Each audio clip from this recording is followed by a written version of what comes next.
प्रिय स्टूडेंट,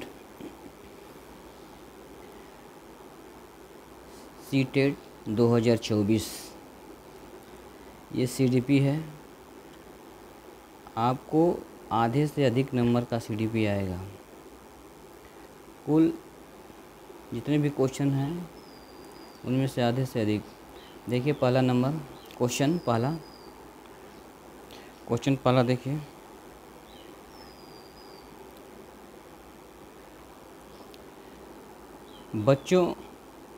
बच्चों के संज्ञानात्मक विकास को सबसे अच्छे तरीके से परिभाषित किया जा सकता है।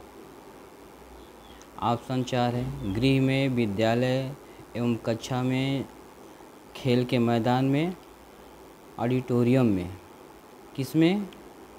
क्वेश्चन नंबर 1 विद्यालय एवं कक्षा में।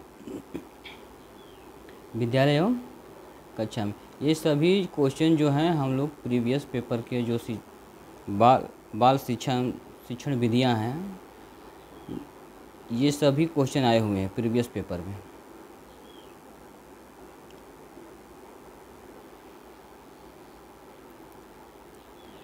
एक कॉलेज जाने वाली लड़की ने फर्श पर कोट फेंकने की आदत डाल ली है। लड़की की मां ने उसे कहा कि कमरे से बाहर जाओ और कोट को खूंटी पर टांगो। लड़की अगली बार घर में प्रवेश करती है, कोट को हाथ पर रखकर अलमारी की तरफ जाकर कोट को खूंटी पर टांग देती है। यह उदाहरण किसका है? बताइए। पहला प्रत्यय अधिगम का, बी उद्दीपन अनुक्रिया अधिगम का, सी श्रृंखला अधिगम का और उपयुक्त सभी, डी उपयुक्त सभी। क्वेश्चन नंबर दूसरा का उपयुक्त सभी, डी ऑप्शन राइट आंसर।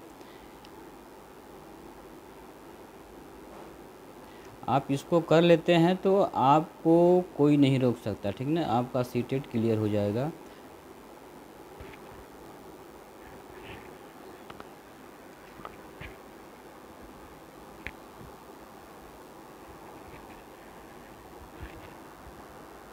ठीक। अगला क्वेश्चन देखिए। जिस प्रक्रिया में व्यक्ति दूसरों के व्यवहार को देखकर सीखता न कि प्रत्यक्ष अनुभव को कहा जाता है, क्या कहा जाता है? सामाजिक अधिगम, प्रायोगिक अधिगम, आकस्मिक अधिगम, अनुबंध। तो तीसरा का आपका सामाजिक अधिगम, ये राइट आंसर।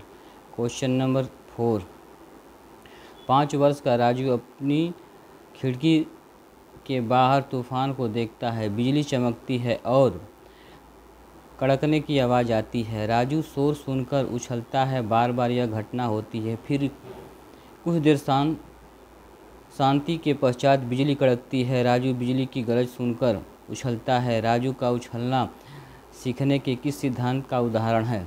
सीखने के किस सिद्धांत का उदाहरण है? पहला है शास्त्रीय अनुबंध, प्रत्ययन एवं भूल, सी क्रिया प्रसून अनुबंध और उपयुक्त सभी। क्वेश्चन नंबर 4 का शास्त्रीय अनुबंध, ठीक ना। ये शास्त्रीय अनुबंध है। पावलोव का जो नियम था शास्त्रीय अनुबंध, उसी के आधार पे है। जो उसमें किस पर प्रयोग किया गया था? कुत्ते पर प्रयोग किया था, ठीक ना। जो इस सिद्धांत में पावलोव ने किस पर इसका प्रयोग किया था? इसका प्रयोग किया था कुत्ते पर, ठीक ना। जैसे कुत्ते को रोटी देता है तो लार टपकाता है, फिर क्या करता है? कुत्ते को रोटी देने के पहले घंटी बजाता है। ऐसा कई बार करता है और फिर रोटी देता है। तो कुत्ता क्या करता है? अब क्या करता है कुत्ता? घंटी बजने पर ही लार टपकाना शुरू कर देता है। शुरू में तो रोटी देने पर लार टपकाता था, लेकिन अब पावलोव ने क्या किया था कि घंटी रोटी देने के पहले घंटी बजाता था, तो इसके बाद रोटी देता था। तो घंटी बजाते ही कुत्ता क्या करता था? लार टपकाने लगता था। तो ये कौन सा सिद्धांत है? ये शास्त्रीय अनुबंध सिद्धांत। ए चौथा का ए राइट आंसर। क्वेश्चन नंबर 5 देखिए, तत्परता का नियम किसने दिया था? किसने दिया था तत्परता का नियम? ए बी सी 4 ऑप्शन है। एबिंगहॉस, पाउलाव, थार्डाइन और स्किनर। किसने दिया था? ये स्किनर ने दिया था तत्परता का नियम। क्वेश्चन नंबर 6, प्रयास एवं त्रुटि में सबसे महत्वपूर्ण क्या है? वाद विवाद, प्रेरणा, लक्ष्य, अभ्यास। बाल, तो इसमें प्रेरणा। क्वेश्चन नंबर 6 का B right answer. Question number 7 दिया है, नवीन ज्ञान तथा नवीन प्रक्रियाओं को अर्जन करने की प्रक्रिया ही अधिगम प्रक्रिया है। यह कथन है, यह कथन किसका है? हल का है, वुडवर्थ का है, थार्डाइन का है, गेने का है? किसका है? तो वुडवर्थ का है। क्वेश्चन नंबर 8, सीखने की प्रक्रिया का प्रथम सोपान है अनुभव, रुचि, पाठ्य पुस्तक, जिज्ञासा। तो इसमें देखो, सीखने की प्रक्रिया का प्रथम सोपान क्या है? इसमें है जिज्ञासा। जिज्ञासा आएगी तभी आप सीख पाओगे, ठीक ना? तभी आपकी रुचि जगेगी और आप उसको सीखोगे। अब देखो क्वेश्चन नंबर 9, क्वेश्चन 8 का डी सही था, ठीक ना? क्वेश्चन 9 देखिए, जब अध्यापक एक छात्र को सफलता का अभ्यास कराता है, एहसास कराता है, जब अध्यापक एक छात्र को सफलता का एहसास कराता है तो वह उपयोग कर रहा होता है। क्या उपयोग कर रहा होता है? अभ्यास के नियम का, तत्परता के नियम का, प्रभाव के नियम का, मानसिक तत्परता के नियम का। इसमें से कौन राइट आंसर है? क्वेश्चन नंबर 9 प्रभाव के नियम का। क्वेश्चन 9 का सी सही आंसर है। क्वेश्चन नंबर 10 देखिए, क्वेश्चन नंबर, अधिगम के लिए क्या आवश्यक है? अधिगम के लिए क्या आवश्यक है? स्वचिंतन, स्वक्रिया, स्वानुभव और ये सभी। क्वेश्चन नंबर 10 ये सभी, ठीक ना? क्वेश्चन नंबर 11, बालक विविध प्रकार से सीखते हैं। शिक्षक द्वारा निर्देशित, नियंत्रित, पाठ्य पुस्तक आधारित शिक्षण द्वारा। बी प्रयोग द्वारा, विवेचन द्वारा, प्रश्न पूछकर, क्रिया करके तथा चिंतन करके। शिक्षक के भाषण द्वारा। उपयुक्त में से कोई नहीं। देखो इसमें से कौन सा सबसे उपयुक्त है, ठीक ना? उसी को हमको इसका आंसर देना है। तो हमको लगता है क्वेश्चन नंबर 11 का बी राइट आंसर होगा, ठीक ना? यानी 11 का बी राइट। देखो बालक नियंत्रण में नहीं सीखा है, ठीक ना? नियंत्रण में क्या होता है, उसको अगर शिक्षक उस पर नियंत्रण कर दे, कमांड करे, उसको डराए धमकाए तो क्या होगा? बालक सही से नहीं सीख पाएगा। बालक को स्वतंत्र रहने दिया जाए और उससे बालक को प्रश्न पूछने दिया जाए, बालक को चिंतन किया जाए, ठीक ना? तो वे उसके लिए बेटर होता है। क्वेश्चन नंबर 11 का B right answer. Question number 12 देखिए, एक बालक अधिक सीखता है यदि उसे, बालक कब अधिक सीखता है? जब उसे व्याख्यान विधि से पढ़ाया जाए। व्याख्यान विधि का मतलब जानते ही हो आप छात्र टीचर बोलता रहे, व्याख्यान करता रहे किसी के, बस स्टूडेंट सुनता रहे, ये हो गया। पाठ्य पुस्तक के माध्यम से पढ़ाया जाए, कंप्यूटर के से पढ़ाया जाए, क्रिया विधि से पढ़ाया जाए। देखो क्रिया करके पढ़ाना, ठीक ना? ठीक, डूइंग बाय लर्निंग, ठीक ना? किसी काम को करके सीखना, ये सबसे बेस्ट होता है। तो इसमें देखिए बालक ही नहीं, कोई भी इंसान हो, अगर जो काम स्वयं करके सीखता है तो वो जल्दी सीखता है और हमें वो याद, वो भूलता नहीं है जल्दी, ठीक ना? और सीख भी जाता है। तो 12 का डी राइट आंसर।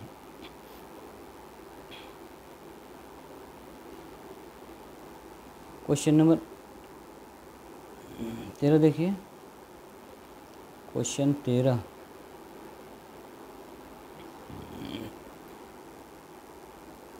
क्वेश्चन 13 दिया है, अधिगम एक प्रविधि है। पाठ्य पुस्तक में दिए गए विषय को याद करने की तथ्यों को याद करने की, अनुभव द्वारा अर्थ निर्धारित करने की, परीक्षा की तैयारी की। क्वेश्चन नंबर 13 सी राइट आंसर। क्वेश्चन नंबर 14 अधिगम प्रभावशाली रूप से होता है यदि बच्चा संतुष्ट अनुभव करे, बच्चे को सीखने के लिए तत्पर किया जाए, बच्चे जो वह सीखता है उसे दोहराएं, बच्चा उपयुक्त सभी करें। तो उपयुक्त सभी होगा इसमें 14 का सी, 14 का डी। क्वेश्चन नंबर 14 का डी राइट आंसर। 15 बालक में अधिगम शिक्षक द्वारा ज्ञान के हस्तांतरण द्वारा होता है, ज्ञान को रटने से होता है। देखो रटना तो एकदम सरासर गलत है, कहीं भी अगर रटने की बात आए, याद करने की बात आए तो वो गलत है, ठीक ना। रटना नहीं है, रटना गलत है। तो इसमें क्या होगा, तो रटना तो गलत हो। पाठ्य पुस्तक को पढ़ने से होता है, क्रिया करके होता है। अब जहाँ पे क्रिया करके ये शब्द आए, ठीक ना, अंतः क्रिया, क्रिया करके, तो ये शब्द ये राइट होता है। सीखने में ये सबसे महत्वपूर्ण होता है, लर्निंग बाय डूइंग, ठीक ना। तो 15 का डी है right answer. Question number 16, question 16 संकेत अधिगम के अंतर्गत निम्नलिखित सीखा जाता है, वातावरण, पारंपरिक अनुकूलन, मनोविज्ञान, मनोदैहिक। क्वेश्चन नंबर 16 का B right answer. Question number 17 किस मनोवैज्ञानिक के अनुसार सीखने का मतलब ज्ञान निर्माण करना है। सीखने का मतलब ज्ञान निर्माण करना है, किस वैज्ञानिक ने कहा था। थर्नडाइन ने कहा था, पियाजे ने कहा था, स्किनर ने कहा था, ले वाइगोस्की ने कहा था। किसने कहा था, पियाजे ने कहा था। पियाजे जानते हैं, पियाजे की 4 अवस्थाओं को बांटा गया, ठीक ना। पियाजे ने 4 अवस्थाओं में बांटा गया। क्वेश्चन नंबर 18 सीखना व्यवहार में उत्तरोत्तर सामंजस्य की प्रक्रिया है, यह कथन है। यह कथन किसने कहा था, सीखना व्यवहार, सीखना व्यवहार, ये ध्यान रखना, सीखना व्यवहार किसने कहा था, पियाजे, Crow and Crow, Skinner, Kohler. तो क्वेश्चन नंबर 18 का सी राइट आंसर, ठीक ना। क्वेश्चन नंबर 19 सीखने के नियम के प्रतिपादक हैं। सीखने के नियम के प्रतिपादक कौन हैं, थर्नडाइन, ठीक ना, थर्नडाइन है। क्वेश्चन नंबर आगे देखिए, क्वेश्चन नंबर आपको 21 20, ठीक ना, 20। क्वेश्चन नंबर 20, क्वेश्चन नंबर 20 देखिए, अधिगम का व्यवहारिक सिद्धांत निम्न में है, प्रबल सिद्धांत, संबंध प्रक्रिया का सिद्धांत, स्किनर का क्रिया प्रसून सिद्ध, अधिगम का सिद्धांत, उपयुक्त सभी। क्वेश्चन नंबर 20 उपयुक्त सभी। क्वेश्चन नंबर 21, क्वेश्चन 21 ये जितने भी क्वेश्चन हैं किसी न किसी एग्ज़ाम में दिए हुए हैं और ऐसे ही क्वेश्चन पूछे जाते हैं। सीखने के प्रयास और भूल सिद्धांतों के प्रतिपादक हैं। भूल ठीक ना, प्रयास एवं त्रुटि ये किसके सिद्धांत हैं, ये है थर्नडाइन के, ठीक ना। क्वेश्चन नंबर 22 सीखने का क्लासिकल कंडीशनिंग सिद्धांत प्रतिपादित किया था, किसने किया था, पावलाव ने किया था, ठीक ना। क्वेश्चन नंबर 22 का बी। 23 सीखने का वह मॉडल जो बच्चों की सृजनात्मकता को प्रेरित करता है, प्रोग्रामिंग मॉडल, रचनावादी मॉडल, बैंकिंग मॉडल, इसमें से कोई नहीं। तो क्वेश्चन नंबर 23 का रचनावादी मॉडल, ठीक ना, तो B option right answer. Question number 24 question number 24, कौन सा सीखना अस्थायी होता है? कौन सा सीखना अस्थायी होता है? सुनकर, रटकर, समझकर, देखकर। देखो, सुनकर, रटकर तो एकदम नहीं हो सकता है, देखकर, समझकर, नहीं समझकर होना चाहिए, ठीक ना। तो क्वेश्चन नंबर 24 का सी, कोई भी चीज़ अगर समझ के आप उसको सीखते हो तो अस्थायी होता है। कौशल को सीखने में पहली अवस्था होती है संयम, यथार्थता, चालाकी, अनुकरण। तो 25 का डी, अनुकरण। कौशल के सीखने में पहली अवस्था क्या होती है? अनुकरण, किसी को देख कर सीखना पहली अवस्था होती है, ठीक ना। जैसे छोटा बालक है, किसी को देखता है तो देख कर वो क्या करता है? सीखता है। तो ये इसको पहली अवस्था होती है, ठीक है। देख के सीखना क्या होता है? पहली अवस्था होती है, देख के सीखना। क्वेश्चन नंबर 26, क्लासिकल स्थिति का प्रतिपादन कौन था? Watson, Pavlov, Skinner, थार्डाइन। 26 का पावलोव, ये याद रखना। क्लासिकल शास्त्रीय, ठीक ना, उसको क्लासिकल को शास्त्रीय बोलते हैं। अनुबंध, तो इसने किसने दिया था? ये पावलोव ने दिया था अनुबंध। वो किस पे प्रयोग किया था? वो कुत्ते पर प्रयोग किया था, मैंने अभी बताया, ठीक ना। कुत्ते पर प्रयोग किया था। उसने रोटी दिया कुत्ते तो लार टपकाया, ठीक ना। कुछ दिन रोटी दिया तो लार कर, फिर उसने क्या किया कि अब रोटी देने के पहले उसने घंटी बजाना शुरू किया। तब अब क्या उसके बाद रोटी दिया। अब क्या होता था कि घंटी बजते ही कुत्ता लार टपक रहा था ना, तो एक अनुबंध हो गया, ठीक ना। घंटी और उसके बीच में अनुबंध हो गया। तो ये शास्त्रीय, इसको शास्त्रीय अनुबंध भी कहते हैं, ठीक ना, यानी क्लासिकल स्थिति भी कहते हैं इसको। तो ये 26 का कौन सा हो जाएगा? 26 का आपका क्लासिकल स्थिति का प्रतिपादन कौन था? वाटसन, पावलोव, स्किनर और थार्डाइन। तो कौन था? B, Pavlov. Question number C, question number 27 देखिए। क्वेश्चन नंबर 27, दिया है निम्नलिखित में कौन सा सिद्धांत यह दर्शाता है कि अपेक्षित व्यवहार के सन्निकट सकारात्मक प्रक्रिया तथा पुनर्वरण के फलस्वरूप व्यवहारात्मक विकास किया जा सकता है? वाद अनुबंध, शास्त्रीय अनुबंध, ऑपरेट अनुबंध, सामाजिक अनुबंध। तो इसमें से कौन सा अनुबंध है बताना है आपको। तो क्वेश्चन नंबर 27 का सी ऑप्शन राइट आंसर होगा, ठीक ना, ऑपरेट अनुबंध। क्वेश्चन नंबर 28, क्वेश्चन 28, निम्नलिखित में कौन से कथन को सीखने की प्रक्रिया की विशेषता नहीं माननी चाहिए? ए है शैक्षिक संस्थान ही एकमात्र स्थान है जहां अधिगम प्राप्त होता है। बी, अन्य अधिगम भी सीखने की प्रक्रिया है। सी, सीखना एक व्यापक प्रक्रिया है। और डी है सीखना लक्ष्योन्मुखी होता है। तो क्वेश्चन नंबर 28 का राइट आंसर कौन सा होगा?